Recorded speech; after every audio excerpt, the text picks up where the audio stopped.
Today's viewer's email has come in from Kyle, the subject of which was my Thailand marriage nightmare. So, let's get into it. Let me start this by saying I never thought I would find myself in such a bad life position by the time I turned 50 years old. But a series of my bad choices and trust I gave to the wrong people make me wonder why I even got involved in the first place with anything like this. The saga has now come to a close and I am trying to rebuild my life, but it is not easy. I often wonder if there is something wrong with me, but I will leave this for you to decide. I will start right from the beginning. I'm not trying to get any sympathy from anyone. I really just want to tell people what can happen if you're not careful in life. Everything can turn around in the blink of an eye. Back in 2014, I had just turned 40 years old, from a small village close to Birmingham in England. I watched as the area around me changed away from how it was when I was younger. I spent most of my life around Birmingham, going to school there, and I started working there as well. I didn't make great money, but I had a small house left to me in an inheritance, so I was able to keep my costs quite low. I never found anyone to stay with, and I always wanted to have a wife and family of my own. But I found England people were so demanding and not traditional, I felt like I was out of place completely. I heard so many stories from people talking about how they went on holiday to places like the Philippines and Thailand, and they would talk about how the women were a lot more family focused and traditional. I felt like I wanted to see that for myself.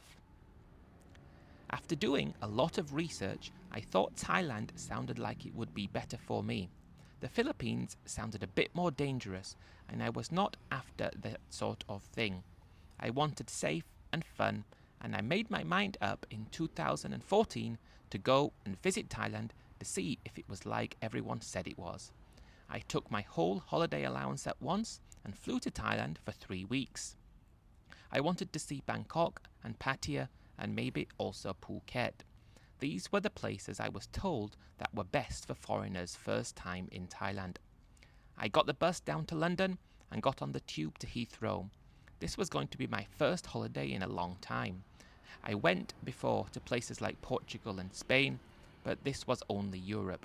I never went this far before. I was booked on Thai Airways to go to Bangkok from London, and when I got to the airport, I checked in, and that was when I started to get some nerves. Was I doing the right thing? This was such a long way to go, but when I got on the plane and took my seat, I started to feel very excited about what could come next. The Thai women who worked on the plane looked so beautiful, and they treated me better than English women who work in the same job. They seemed so friendly and welcoming. I was even more excited about what was to come when I got to Thailand. It was a long flight, but it did seem to pass okay, and I can remember when we started to go down to land in Bangkok, it was surreal to me. When I got off the plane, I was overwhelmed with how hot it was. I had heard people saying the same things, and it felt so hot, I was not ready for it. Walking through the airport was another experience altogether, and I quickly got through immigration. This was something I was worrying about, as some people said it was so slow, but for me, it was so fast. I got my bags and then got a taxi to my hotel in Bangkok. I must say, I was shaking the whole ride. I don't know whether it was because I was worried or excited, but the place was like nothing I'd ever seen before, or even close to how I imagined it. It was a big shock. When I got there, my hotel, it was evening time, so I checked in, then went for a walk around the city. I walked down the Sukhumvit Road, past all kinds of things that I wasn't expecting to see, and there were bars everywhere, just like I had heard, and there were so many girls I didn't know what to do. At this time, I did not know that the girls that worked at places like this were not really ones to settle down with. I just thought this was a Thailand thing, and I wanted to talk to one of them and see what it was all like. I ended up choosing one small bar on the Soi 4 that I didn't have many people inside. I wanted an easy first experience, and I walked in and ordered a beer. This was my first night, so I wanted to take it easy. The reason I chose this bar was not only because it was quiet. I saw a girl that looked great to me and wondered if I could talk to her. When I sat down, another girl came to talk to me and I was taken aback. This didn't ever happen to me before and I was shocked, but I kept looking over at the other girl I noticed when I walked in, and the one talking to me seemed to sense this and asked if I wanted to talk to her. I said yes, in as brave a way as I could, and she came over to talk to me. The first thing she said was that could I buy her a drink, which I did. I did know from what some people said that buying them a drink is normal. My heart was going quick at this time. I had just noticed a girl that I liked the look of and I was actually talking to her. She was smiling and touching my leg and I never knew this kind of thing before. I was starting to feel very happy and I felt like I made the right decision. This girl was called On. She was 26 and had long black hair and beautiful dark brown skin. She was wearing a short skirt and a small top and she looked amazing to me. Another man walked into the bar, which I didn't like, but he was talking to someone else, so I quickly got over it. There was a pool table in the bar and On asked me to play.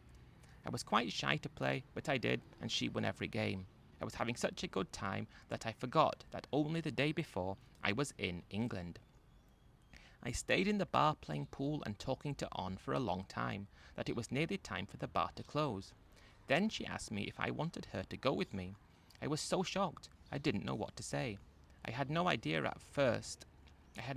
the time that this was just part of it. I got up some courage and said yes, and the night continued. Next morning was a blur. I had a bit too much drink the night before, and On seemed to have done the same. I really liked her a lot and thought she seemed to like me. I told her it was my first time in Thailand and I was here for 3 weeks. Looking back, it feels like she latched onto this, but at the time, when she said she would love to show me around Thailand and spend my holiday with me, I thought that was a good idea. So she stayed with me during my whole holiday. It felt like she was becoming my girlfriend, and I was starting to feel like she might be the one for me. When the 3 weeks was up, the thought of leaving and going back to England was awful. Having to go back to work and back to my boring life felt like the worst thing that could happen, but there was no way around it. I had to go back. On seemed very sad, but we agreed to keep in touch and she took me to the airport. Leaving her behind was the worst feeling ever, and I wished she was going with me. When I got back to England and went back to work on the following Monday, everything wasn't the same. I wanted to be with On. We spoke all the time and I sent her some money to stop working at the bar. After a few weeks, I was a wreck. I needed to find a way to be with her, so I thought maybe if we got married, she could come to England to be with me. The next time we spoke, I asked her what she thought of the idea, and she jumped on it. She said she would like to marry me and come to England. I started to feel like this is what I needed to do. I didn't know how to make this happen. I had just had my holiday allowance at work, but I figured that I had enough money to stop working for a few months and go and marry her and try to get her a visa to come to England. I could then find a new job. So, just like that, I quit my job and flew back to Thailand to be with On. She met me at the airport and I was feeling okay again. I needed to be with her. I had looked at how to get married and I paid a Thai company to help me sort everything out and get the papers I needed from the embassy. And then, just like that, after being in Thailand for a week, we were married. I was so happy and she seemed so happy as well. I went with On back to her family town, a place called Sisaket, and met her family. We had a small ceremony there and things started to feel so real. When we got back to Bangkok, I found a company to help me with On's visa application. I was told it wasn't easy, but because I owned my own house and had a bit of savings, it was possible to do. The process took forever, and I found myself staying in Thailand a lot longer than I expected. But a few months later, after leaving Thailand to Laos for a visa run, On's visa came back. It had been approved, and she was going to England with me. I have to say that this might have been the happiest I've ever been in my life, but I had no idea what it would be the start of everything going wrong for me. A few days later, we both boarded a plane to London. She was acting amazingly at this time, and nothing was going wrong. She seemed so happy to be going to England, and I was so happy to have my perfect wife going with me back home. When we landed, it was cold. On seemed to be okay with it, but she was shocked. When people say it's cold, I think it's hard for people who have never experienced it to imagine what cold can actually mean, but she looked like a fish out of water. She didn't show it, but even on the first time, I think she realised it wasn't what she thought it was going to be. We got the bus back to Birmingham, and I showed On my house. She said she liked it, but was surprised. It was a terraced house on a street, and I think that's not what she thought either. It did not take long for cracks to start showing. I was trying my best, but even after a few months, it wasn't looking as I thought it would. At first, On seemed quite happy and looked like she was settling into life in England. But as the months went by, her mood began to change a lot. She complained all the time about the cold. She didn't like the food or how quiet the area was. I thought it was just her being homesick and tried my best to make her as comfortable as possible. I bought an extra heater for the house and took her often to the local Asian supermarket to buy all the ingredients she needed to cook the food she liked. And even took her out to many Thai restaurants, but this did not seem to help at all. No matter what I did, she didn't seem like the person she was in Thailand, and I was not as happy as I thought I would be. I knew very early on that On didn't like England. She didn't even try to hide it as well. She struggled to connect with our culture, or what was left of it, and spent most of her time on her phone chatting with other Thai people she found on Facebook groups and community pages. At first, I was glad she was finding people to talk to. It made me feel like she had some kind of support system here. But soon, she was spending more and more time away from home. I had not expected her to do this. I thought if she found Thai friends, we would go together to visit them in the evenings after I finished work.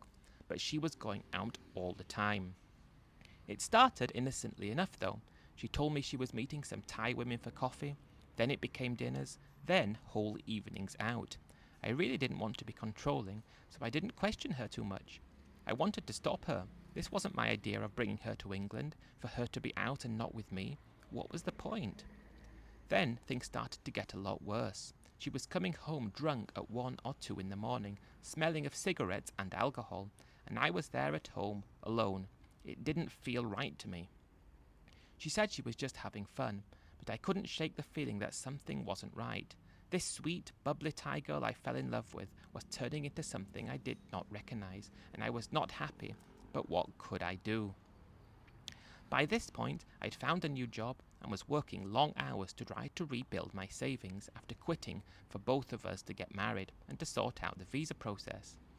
I'd leave early in the morning and get home late, only to find On either out of the house or passed out on the sofa drunk. The house became a huge mess, and I was the one cooking and cleaning, even after a long day at work.